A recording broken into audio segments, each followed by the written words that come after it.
Let's bring in Texas Congressman Roger Williams, chairman of the House Small Business Committee.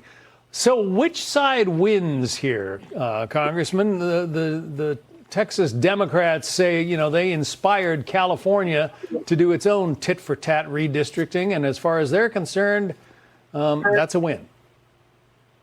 Well, their bar is so low. I mean, the fact that we can do this, and this is all legitimate in Texas, and these Democrats got elected to represent people. They got represented to make hard decisions, not runoff. They got represented to make decisions that help what the people of Texas want. And one thing comes to mind especially is the issues we had in Kerrville, Texas several weeks ago with the flooding. They walked on that. They turned their back on the people that were directly affected by that. So if that's a win for them, that's the bar that we could live with forever as conservatives, and it would be fine. But Republicans are doing the right thing. The governor's doing the right thing, and we're going to we'll see what happens with the amount of districts we get. But the Democrats are all worried about what's happening in Texas, and everything we're doing here is legal, as opposed to some of these other states that have done it before, and there's nowhere else where to go. So it's kind of funny where they stand. But if that's their victory level, then so be it.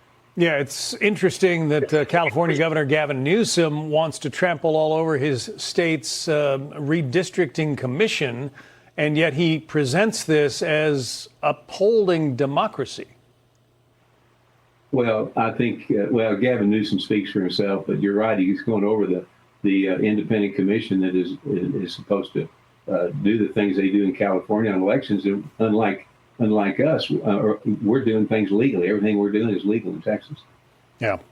Kevin McCarthy, the former Speaker of the House, had some thoughts about this. Here's what the former Speaker had to say. Gavin is now trying to run for president. So what he's proposing to do is go against the Constitution of California, have the legislature vote to take these lines. They don't even draw these lines. They just introduced them this Friday when no one's paying attention. But instead of having 9 competitive seats, it will only have 2. So it's not a 5-seat change. This is a 9-seat change. And California's representation in your body, the U.S. Congress, is already minimizing the impact of Republicans in that state. 40% of the state is Republican. Only about 17% of the California congressional seats are held by Republicans. Well, they're just breaking the law. They got, again, Trump syndrome, and they got Texas syndrome now, and they got Trump syndrome, trying to do what they can. But Newsom's running for president, and if this is how he's going to run, again, that's fine. That's fine with us. And the other thing, John, is I'm an employer, and of course chair the Small Business Committee. But I can't imagine having an employee walk out on the job for 2 weeks or 3 weeks. I mean, where do these people work? Do they have a job or not? And so it's. Go ahead. Well, do you think that voters are going to punish these Texas House Democrats who ran out of the state rather than face a vote?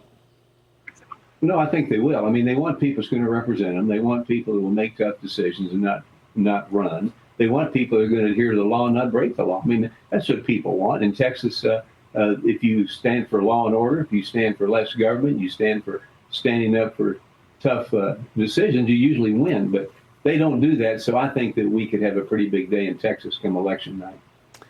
It's going to be interesting to see whether this California thing goes through despite the presence of that commission. Congressman Roger Williams, Republican from Texas, thank you.